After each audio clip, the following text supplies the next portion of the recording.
Et si on pouvait prendre le contrôle de nos nuits? C'est un peu la question folle qu'on va explorer ensemble. Comment pirater nos rêves? On va plonger dans la science qui se cache derrière les cauchemars, mais aussi le rêve lucide.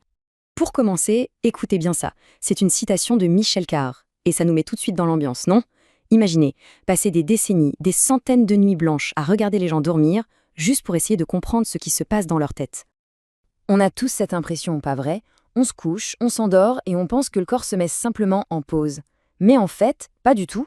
Notre esprit, lui, est incroyablement actif. Alors la grande question, c'est mais qu'est-ce qu'il fabrique pendant toutes ces heures? C'est quoi ce travail de l'ombre? Alors, pour percer les secrets de nos rêves, il faut d'abord savoir comment on les étudie.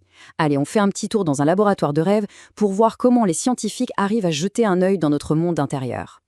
Et là, c'est la panoplie complète. Des électrodes pour les ondes du cerveau, des capteurs pour le cœur, la respiration, on surveille même la tension des muscles. Un simple froncement de sourcils, et hop, on peut deviner qu'un cauchemar est en train de se jouer. Grâce à tout ça, un rêve, ce n'est plus juste une histoire floue qu'on raconte le matin.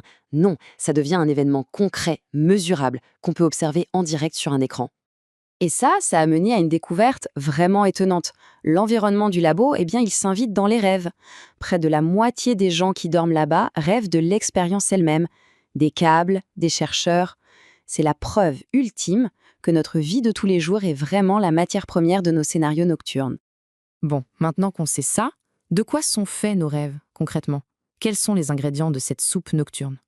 Alors voilà la recette. C'est un sacré cocktail. La plus grosse partie, ce sont nos souvenirs récents. Mais le cerveau mélange ça avec de vieux souvenirs, nos angoisses du moment et même ce qui se passe autour de nous pendant qu'on dort. C'est pour ça que la sonnerie du réveil peut tout à fait se transformer en sirène d'alarme dans un rêve, c'est un grand classique.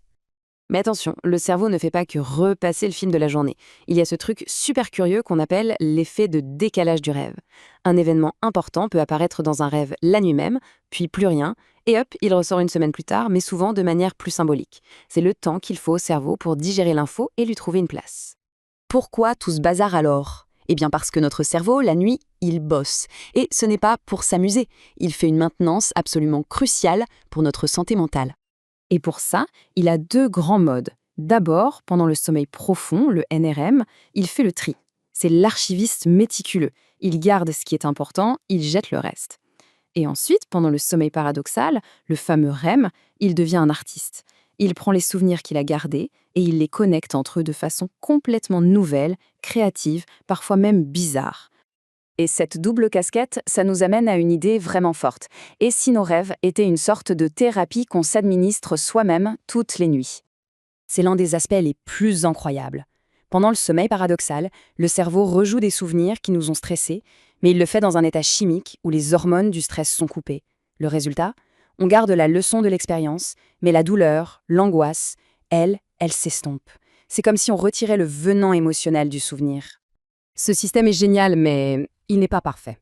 Parce que se passe-t-il quand la machine s'enraye?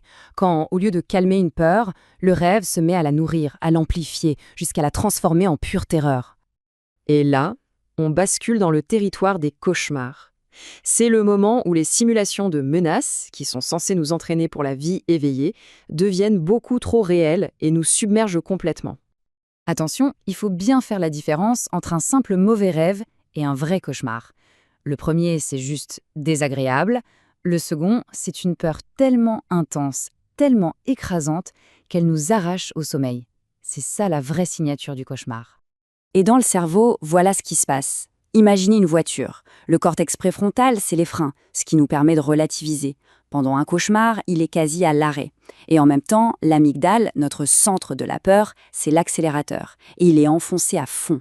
En gros, les freins lâchent au moment où le moteur de la peur s'emballe. Mais, et c'est une super nouvelle, ce n'est pas une fatalité. On peut tout à fait apprendre à reprendre le volant. Voyons voir les techniques qui permettent, littéralement, de réécrire nos scénarios de la nuit. L'un des outils les plus efficaces pour ça, c'est la thérapie par rescénarisation. Le principe est d'une simplicité bluffante. Au lieu de subir le cauchemar la nuit, on va devenir son propre réalisateur le jour et réécrire la fin de l'histoire. Et c'est très concret. D'abord, on écrit le cauchemar. Ensuite, on repère le moment précis où l'angoisse est à son maximum. Et là, on change le script. On imagine une fin où on reprend le pouvoir. Et puis, on se repasse ce nouveau film dans la tête plusieurs fois avant de dormir. C'est une sorte de reprogrammation mentale. Et ça nous amène à l'étape suivante. Le niveau expert du contrôle, le rêve lucide. C'est ce moment magique où, en plein milieu d'un rêve, on a cette prise de conscience. Attends, mais je suis en train de rêver.